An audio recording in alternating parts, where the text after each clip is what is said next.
মিনহা খালাকনাকুম ওয়া ফিহা নুঈদুকুম ওয়া মিনহা নুখরিজুকুম তারাতান উখরা।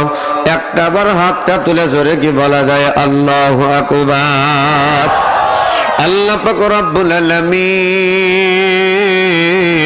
কোরআনুল কারীমের ভিতরে বলে দিলেন, বাংলাদেশের মানুষকে ডাক দিলেন, ইন্ডিয়ার মানুষকে ডাক দিলেন, পাকিস্তানের মানুষকে ডাক দিলেন, মালয়েশিয়ার মানুষকে ডাক দিলেন, দুবাইয়ের মানুষকে ডাক দিলেন, সৌদি আরবের মানুষকে ডাক দিলেন, মিশরের মানুষকে ডাক দিলেন, কাতারের মানুষকে ডাক দিলেন, আমেরিকার মানুষকে ডাক দিলেন, চীনের মানুষকে ডাক দিলেন।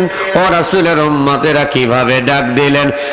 রব্বুল আলামিন কোরআনুল কারীমের ভিতরে বলে দিলেন, মানুষ রূপী যারা জন্মগ্রহণ করেছো আমি আল্লাহ পাক বলে দিলাম, মিনহা খলাকনাকুম, এই মাটি দিয়া আমি আল্লাহ তোমাকে সৃষ্টি করেছি, ওয়া ফিহা নুঈদুকুম, ওই মাটির ভিতরে কিন্তু আবার তোমাকে কিন্তু আমি ঢুকাবো, ওয়া মিনহা নুখরিজুকুম তারাতান উখরা, পুনরায় আমি আল্লাহ পাক রব্বুল আলামিন ওই মাটির ভিতরে থেকে আবার তোমাদের কিন্তু জিন্দা করব।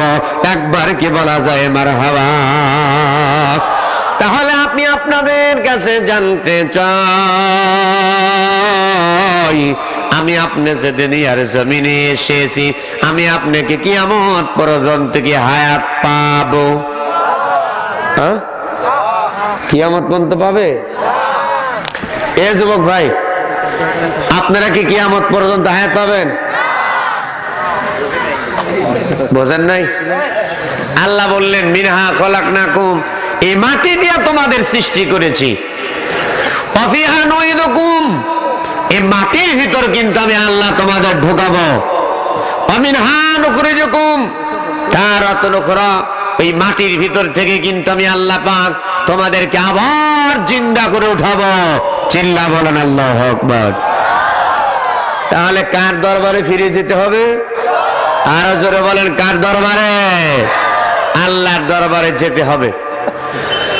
বন্ধুগণ, এই যে সাইডে যুবক ভাই, আপনারা কিন্তু ডিস্টার্ব দিচ্ছেন। আমি কিন্তু খুব খারাপ মানুষ, বুঝলেন? ওই ভাই আবার ঠোঁট ফেটেলো। আমি কানা বক্তা না দাদা। ওয়াজের মাহফিলে যদি ভালো লাগে বসে থাকবেন চুপচাপ, আর না হলে আউট হয়ে চলে যাবেন, কিন্তু ডিস্টার্ব করা যাবে না। কথা বুঝলেন? আপনার কিন্তু পা ধরে আনা হয় না, দাদা বসেন, মনে চাইলে বসে থাকবেন, না চাইলে চলে যাবেন, কিন্তু ডিস্টার্ব করা, জোরে বলেন ডিস্টার্ব করা। আর আপনি যদি আমার চেয়ে ভালো বক্তব্য দিতে পারেন, এখানে চলে আসেন, আমি গিয়ে নিচে বসবো, আপনি বক্তব্য দিবেন, আমি শুনবো। কথা বলেন ঠিক কিনা? আপনি যেখানে, আপনার মনটাকেও রাখতে হবে সেখানে, যেখানে চুলকানি সেখানেই মাখতে হবে ঢোল কোম্পানি। আপনি ডান হাতে যদি চুলকানি হয়, আপনি যদি বাম হাতে চুলকানির ওষুধ মাখেন, তাহলে কি আপনার চুলকানি বাড়বে না সারবে? এ কথা কয় না, বাড়বে না সারবে? চুলকানি বাড়বে। যেখানে চুলকানি হয়েছে সেখানেই চুলকানির ওষুধ যদি মাখা যায়, তাহলে চুলকানি ভালো হয়ে যাবে। কথা বলেন ঠিক কিনা? যেখানে চুলকানি সেখানে মাখতে হবে ঢোল কোম্পানি। কথা বলেন ঠিক কিনা? আজকে আমরা নামাজ পড়ি মসজিদে গিয়ে, তাকান মনোযোগী না। এই যে গরমের দিন আসতেছে ভাই, মোটামুটি মশার অত্যাচার আছে না নাই? কথা কয় না, আছে দাদাই। কিছু কিছু নামাজি আছে দেখবেন, নামাজে দাঁড়িয়ে আল্লাহু আকবার, হঠাৎ করে মশা পিছনে এরকম মশা মারবে, এরকম মুসল্লি আছে না নাই? কত ধরনের মুসল্লি দেখলাম ভাই। আবার কিছু কিছু মুসল্লি নামাজে দাঁড়ায় আল্লাহু আকবার, মানে হুল্লুক ভুলে দিক সাথে হুল্লুক ভুল্লুক করে, এরকম কিছু নামাজে আছে না নাই? আবার কিছু মুরব্বী মা বোনেরা আছে না নাই?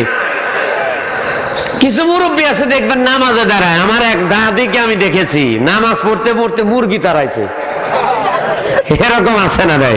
মুরব্বী মানুষ দেখা যাচ্ছে ঘরের ভিতরে, রান্নাঘর মানে যে ঘরে খাওয়া দাওয়া হয়, খাওয়া দাওয়ার ঘরের ভিতরে সুন্দরভাবে আপনার এই পাতিল আছে, গাবলা আছে, দরজা খোলা আছে, নামাজে দাঁড়াইছে, নামাজ পড়তেছে। নামাজ পড়তে হঠাৎ করে সামনে মনে হয় গাবলা, মুরগি এসে ঠোক মারছে।